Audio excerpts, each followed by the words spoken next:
She was not absolutely, I think, from the beginning, determined to go to East Berlin. Well, he first went to Switzerland and tried very hard to be able to stay there. If he would have gotten permission to stay in Switzerland, I'm pretty sure he would first stay in Switzerland, because he had no nationality anymore. The Nazis had taken away his German nationality, of course. After Switzerland didn't work out, only about the same time he went to East Berlin, and they invited him to do a play in Deutsches Theater. And so he did Mother Courage. How much were you aware of your parents' work in the theater? I did not realize what they were. I got it, so to speak, when I arrived here and saw Mother Courage. They'd left me for a while in Zurich because they were scared what they're going to find here. And then Papa picked me up, and then I went to Mother Courage, and it completely flattened me. I suddenly realized that my cooking, sewing, caring mama was one of the really great actresses. And actually, I also then started to realize that my father was a damn good playwright. It got so-so reviews because they thought Courage should have noticed that the war was bad. But as my father said, its main thing is the audience has to notice it. He wanted them to respond emotionally, but he wanted them to think also. I mean, you can do both. Der Wagen der Mutter Courage, der in den letzten Jahren über fast alle Theaterbühnen der Welt gezogen wurde.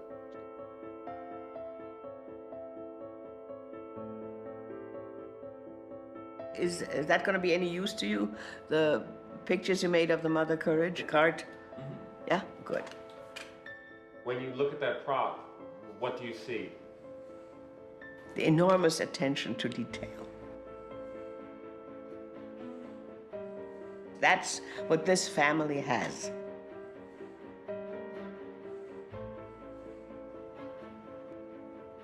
And in the end, she sacrifices the family for the damn cart.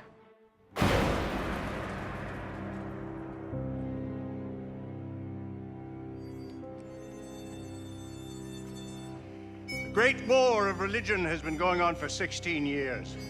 Widespread plague kills those the war spares. Over half the inhabitants of Germany have perished. Winter this year has come early and is severe. Business is terrible, and begging is all that remains. Die Welt stirbt aus. It's a parsonage. The bells have got to be rung. The father's got to crawl to it, and then he'll have hot soup. If Parson's got anything, he's not gonna share it. Well, maybe if we sing something. Oscar gave me the original costume design where they look like bears, huddled in the cold when it's freezing. And the idea of what will one do to survive.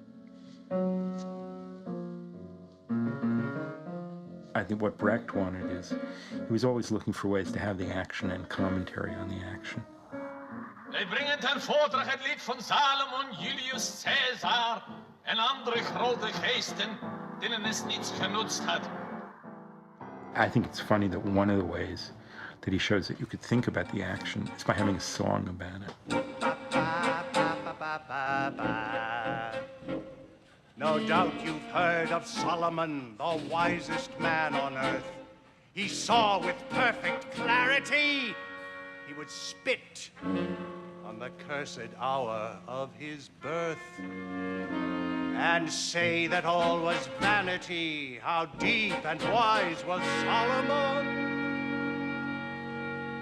And see, before the night descends, he longed to taste oblivion. He started wise, but as a fool he ends. Oh, wisdom's fine, we're glad we've none. All virtues are dangerous in a world like this.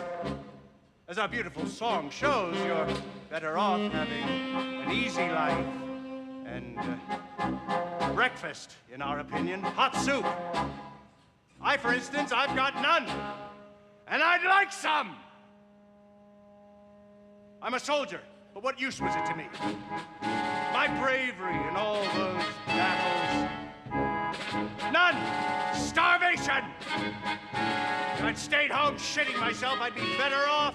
And what he's saying through the song, through virtue after virtue after virtue is, you know, wisdom and courage and honesty and pity and, you know, just get knocked out of the way. And he says, when I knock the last of these out of the way, if you haven't come out here and given me a piece of bread, I'm coming in and getting it. And I don't want to do that.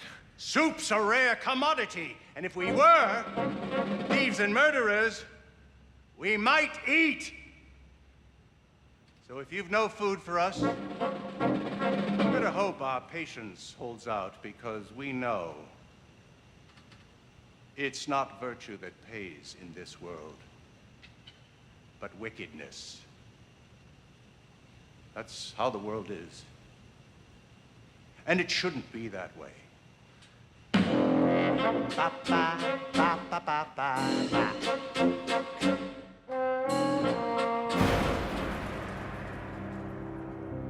This play is pretty close to a howl of despair. It's not the case that if one of these characters had done this rather than that, they would survive. The war will consume everyone. But then there is this act of sacrifice. Imperial troops threaten the Protestant city of Halle. You have to stay quiet. All right, let's go. And may these guys, Captain, for not butchering them forever and amen. God help the city and everyone in it. Everyone's sleeping. They'll kill everyone. Pray, you poor dumb beast, pray. People will use God as an excuse for murder, and people will use God to say, I needn't do anything.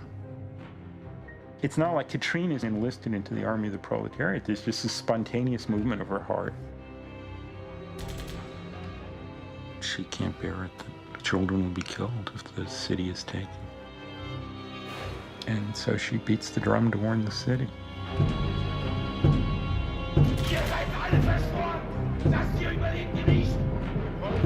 Any sacrifice is worth it in the struggle against the war. Not because war is bad or look at the suffering that it causes for others.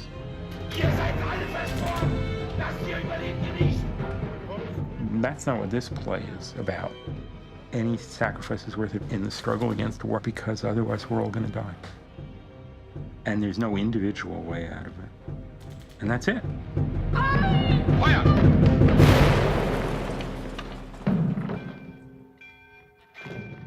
After Catherine is shot, he's dead.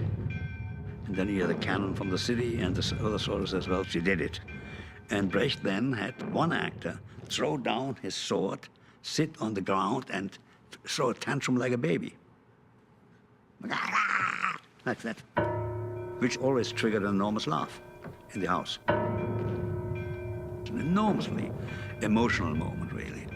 But Brecht always built into those moments elements which countered it immediately. Jetzt schlaft sie.